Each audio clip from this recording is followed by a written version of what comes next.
Hi everyone, welcome back to my YouTube channel. It's been a while. I'm Mara Jehokortrom. Thank you guys for watching. If you're new to my channel, please subscribe if you seem to like my content. Um, if you are not new and you already subscribed, thank you so much for returning.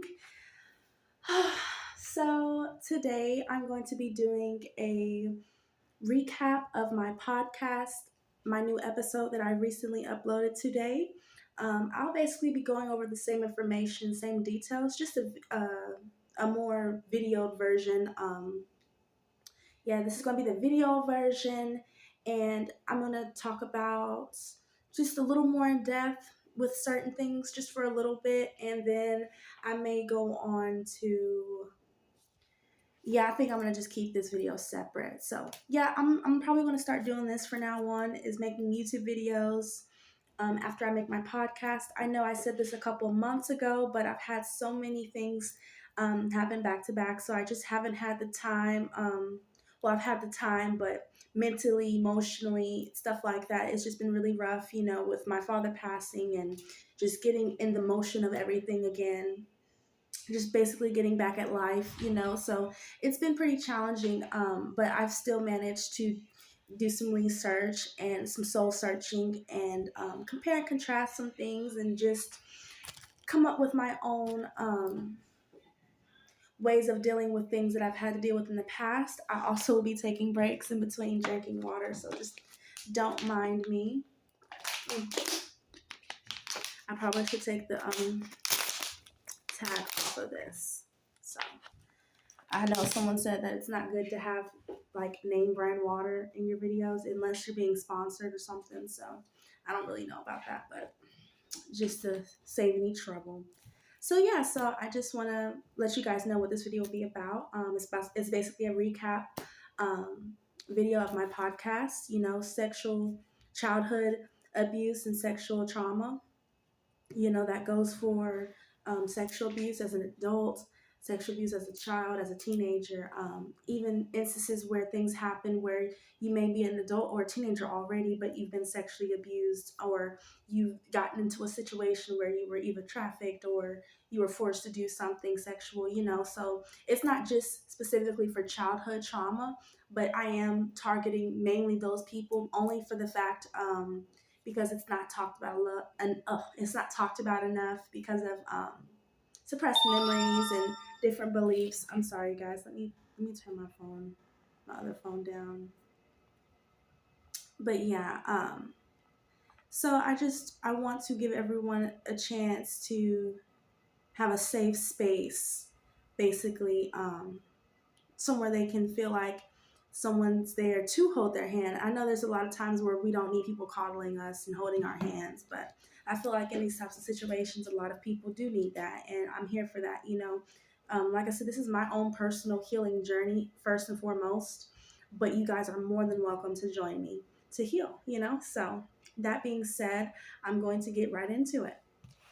Oh, by the way, this is Harold. He is just someone I like to have by my side when I'm discussing these kind of things. For one, to help you guys kind of cope through, give you something to laugh about, smile. Also, maybe this could help some of you who are struggling with these things that I'm going to be talking about in this video. Maybe having a stuffed animal or a real animal, perhaps, just something to help you feel more comfort in times when you need it, or to kind of feel that awkwardness, that awkward space. Sometimes talking about these kind of things can be a little uncomfortable for us, but there's ways around that, and there's still ways to talk about things in a healthy way to get through it. So honestly, I will say I have learned so much from this episode on my podcast, from doing this research, and I just want to say thank you to all the sources that I've named in my podcast that I'll make sure I rename and list in my description box below. I just want to thank everyone for your support, and it's super exciting to see, people actually, engaging in this. I actually had posted a Q&A on Spotify under my first episode I made, and someone actually responded back about a month and a half ago, and I didn't get a notification, so I apologize on my behalf for being late to your response. The question was for that episode, what is the hardest thing? Accepting it that it happened, or the fact that it happened, or something in between that. I have to go back and look at the actual question I asked, but it's on my social media. I recently posted, not the answers or anyone's replies. I won't do that, but I posted the Q&A from last episode and this episode. And so one person responded and said that the hardest thing for them is just accepting the fact that it happened. Okay, no, the question was, is it hard dealing with it, or is it hard dealing with the fact that it happened? So that person said it's hard for them to accept that it happened. And honestly, that was probably one of the hardest things for me too in the beginning, is accepting the fact that it happened, and what to do next, especially if it kind of hits you like a storm, like randomly, and you just had no idea this happened, and then it kind of just comes at you out of nowhere, just accepting the fact that it happened. It's really hard because it causes you to be so angry. It causes you to be so upset. And it's just not a good feeling of being in that state of mind of accepting the fact that it happened. Because it's like someone's forcing you to do something. You're not in control of that situation in that moment. You're not in control of anything in that moment, So you're gonna have to, if you can't afford any type of help, the first thing I would tell you to do, from just my experience, because this happened to me, like I had remembered all this stuff at once. So the first thing I did was cry, accepting those emotions and letting those emotions come in instead of blocking them away, masking them away, hiding them away, running from those emotions. Accept and let those emotions come in first. That's the first thing that I did. The second thing was, if you can, if it's possible and if it's safe, two, I would suggest, if it's a family member, if it's someone who's been through a lot of things as well, I suggest, I know it's going to be hard, but to reach out to them maybe. I know what you're thinking. What? But you'd be surprised. Not saying everyone will get that closure, but maybe they can explain to you what caused them to do that. Maybe you can get that closure. Maybe you can get an apology, perhaps. I know I was lucky enough to get an apology, at least from one of the persons that had, unfortunately, did that to me. And I got a lot more understanding, and it took a lot in me to be able to face that person finally this year, actually. So like I said, you guys, I am speaking from experience, and I'm here to say, if I can do it, I know anyone else can. It's going to take a lot of time, and it's took me years, and there is nothing wrong with that. You take as much time as you need to, and you don't let anybody tell you otherwise. But the first thing that I did was allow those emotions to come in, accept it, cry about it. I was angry. I was confused, for sure. I was upset. I had so many questions about why it happened, how it could have not happened.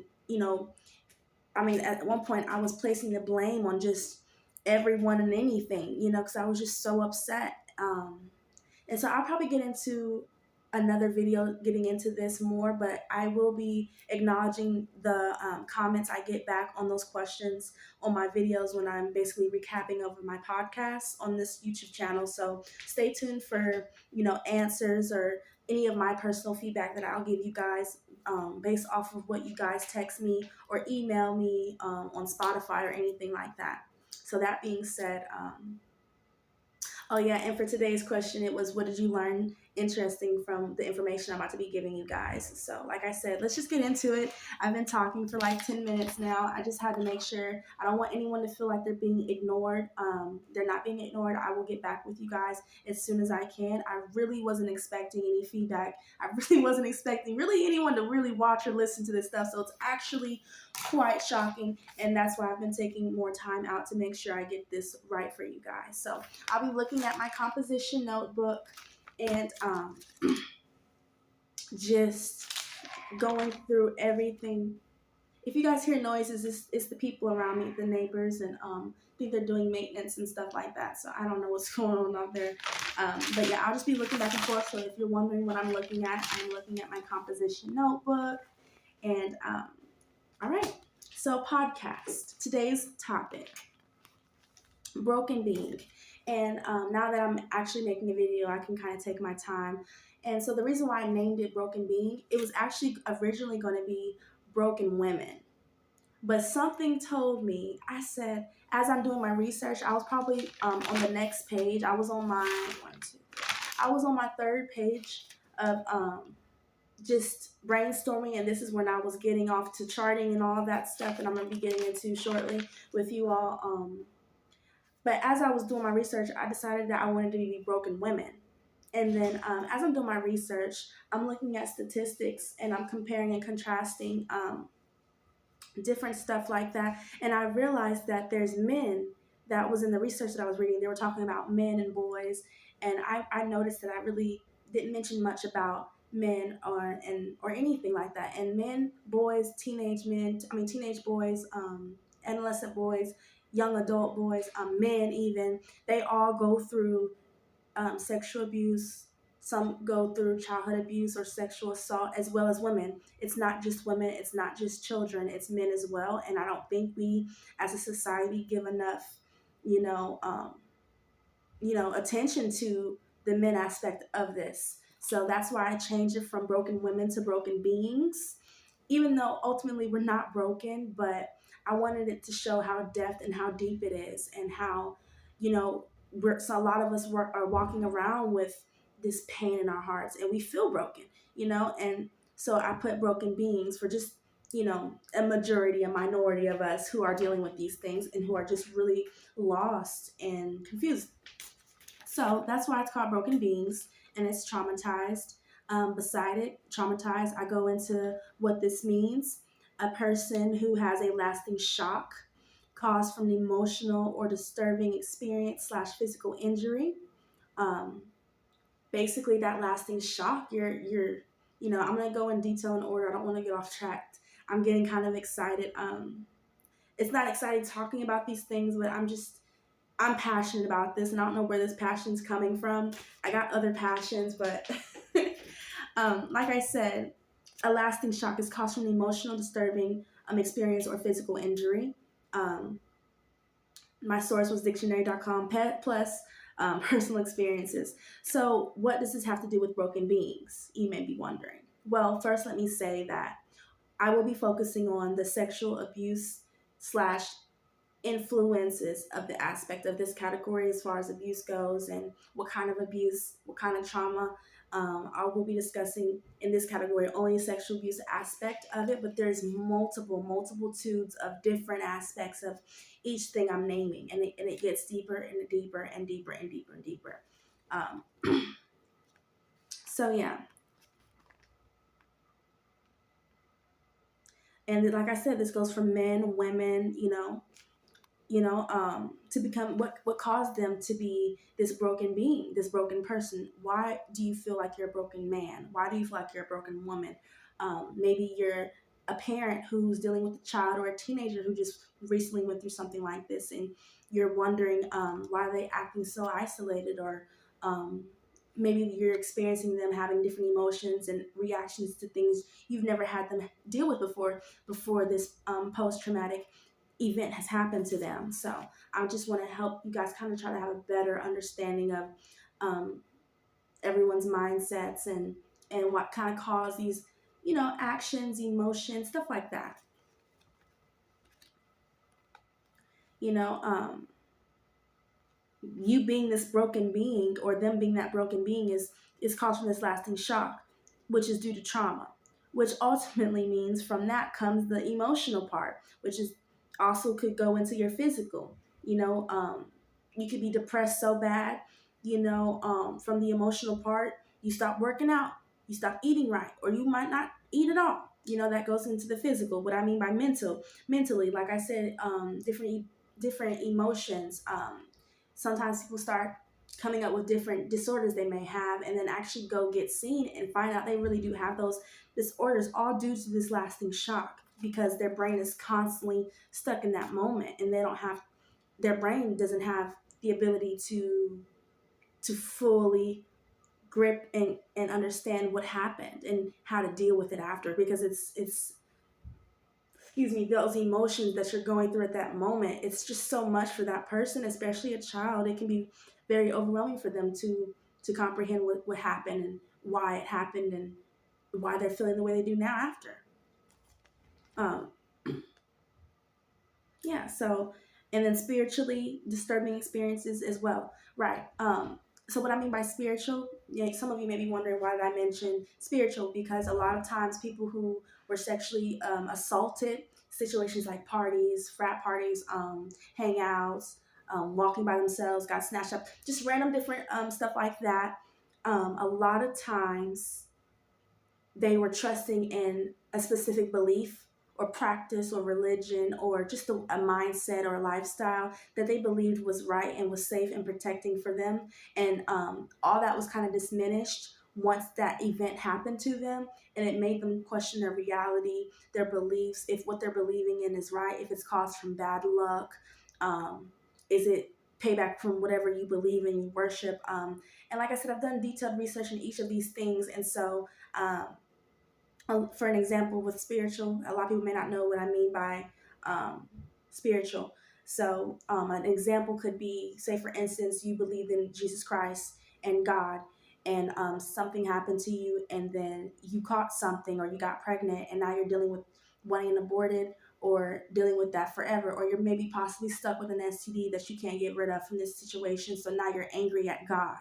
um, these are this is like in that category, kind of what I mean by how you could see why that would affect someone's spirituality and how they believe in their belief systems, because they depended on their God or gods, goddess, whatever they may believe in. They depend on them so strongly, and for something like that to happen to them, they just lose all hope, and they have no sense of faith or self anymore, and they kind of go through a time period where they don't even know themselves a lot of times. So that's what I meant by spiritual. I know a lot of people are probably wondering, what does she mean by how could this possibly affect people in these different many ways? But this is exactly how. It's very possible, to be questioning what you believe in when certain things happen, why it had to happen, why you couldn't stop it. You know how we be when we're mad, we question God or whatever it is you believe in and stuff like that. So that's what can cause a lot of doubt and all that stuff.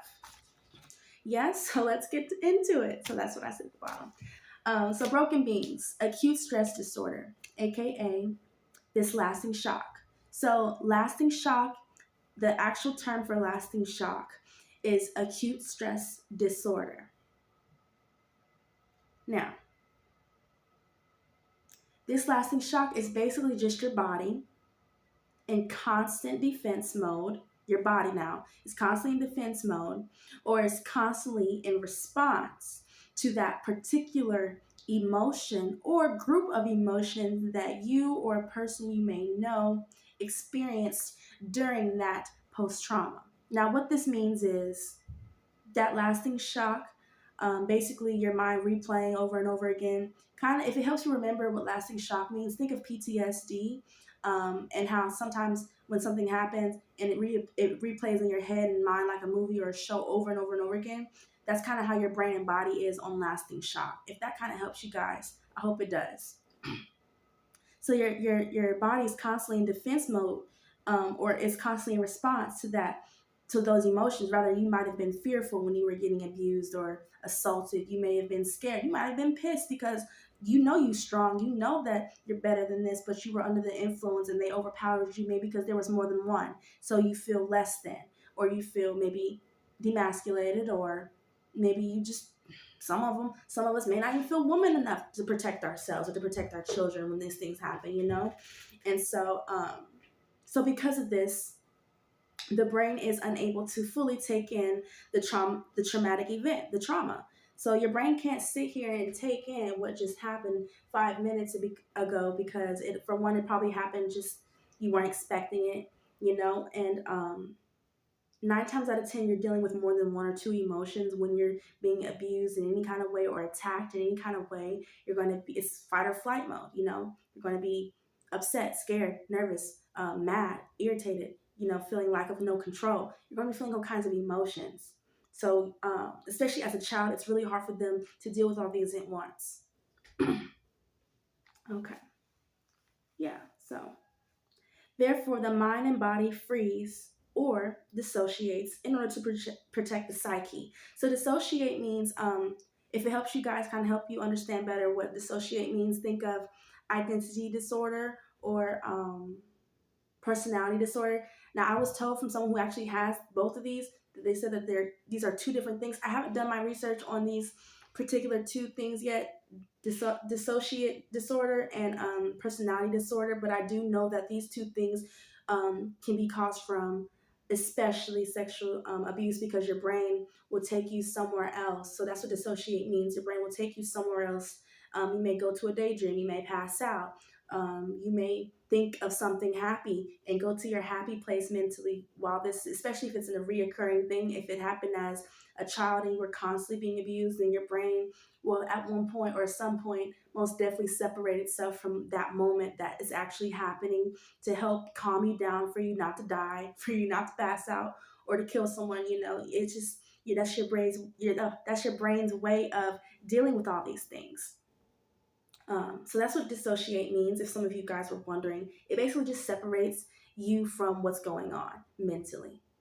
Um, that's the best way that I could say it for anyone who doesn't really understand this kind of,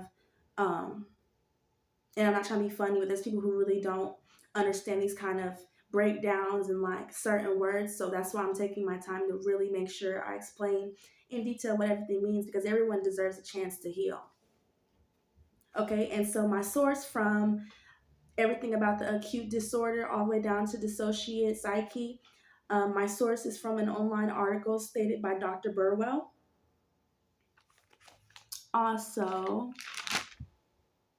yeah, okay. So yeah, thank you, Dr. Burrow. So what this all is saying is ultimately puts you in a state of shock, fight or flight type of mind frame, which,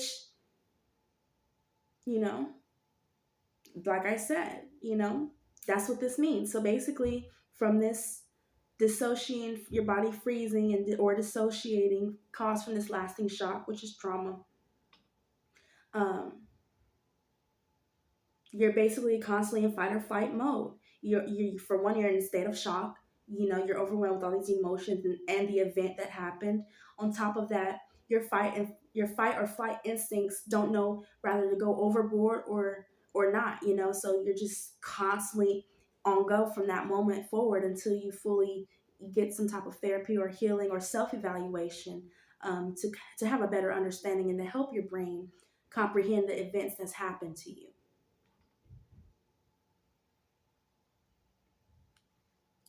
Okay. Which a lot of times. Yeah, so which a lot of times this can create or worsen a lot of other areas and aspects in our lives, in your life, in our lives, in that person's life. Which adds to the emotional baggage you or that person, may already have due to the post trauma. You see? So what I mean by this is, if your brain, all right, now follow me here. If your brain is basically in constant defense mode, it's responding to emotions due to the trauma you or that person experienced, right? And it's still going on to this day. It's still going on. So because of this, the brain is unable to fully take in the event that happened, the traumatic event, because your brain's on overload, dealing with these emotions, dealing with the event, and you don't have a healthy outlet. Maybe you didn't have anyone to talk to about it. I know, so that's your brain, right? Okay, so source from, so yeah, because of this, now you're in a state of shock. Your mind's in a state of shock. You're in constant fight or flight mode, which can cause a lot of people to be defensive towards things, rather it's conversating. They can't take criticism, and defense mode. This can go into a lot of different areas and aspects in our life. Like I said, all these things affect us. So your brain being on constant defense mode, dealing with all these emotions, on top of the emotional baggage that person or you already have due to the trauma, that's like a major wham slam, basically. That's a wham slam. And what that means is, how do you expect to heal? How do you expect to ever be happy? How do you expect for anything to ever work if your brain is constantly on go like that? You're ready for anything. You're on such high alert. And I just learned some stuff, you know? So, next thing I want to discuss is the sexual abuse slash influences side of things and what this means. Now remember, acute stress disorder, aka lasting shock. All right, remember that. Sexual influences. What I mean by this is what sexual trauma, pushes, that someone has been through, and how it affects their life. How it affects men differently, and how it affects women differently, and how it affects children differently.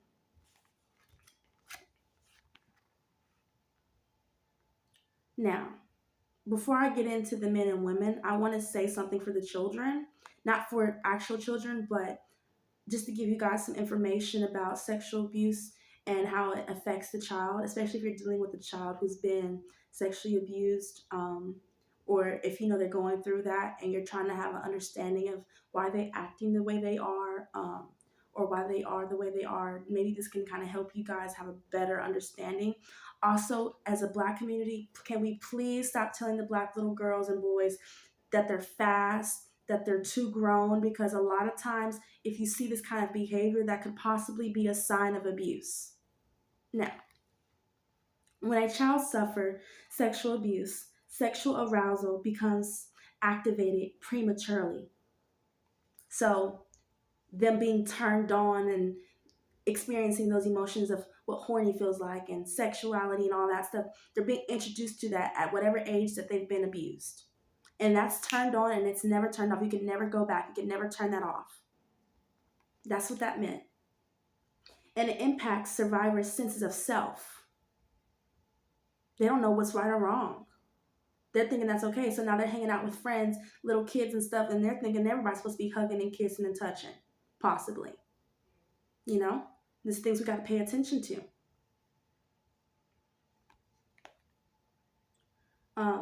Source from Rover Martsolf, CSA Childhood Sexual Abuse reported. Symptoms including dissociation, remember we talked about that. Depression is another one. Anxiety is another one.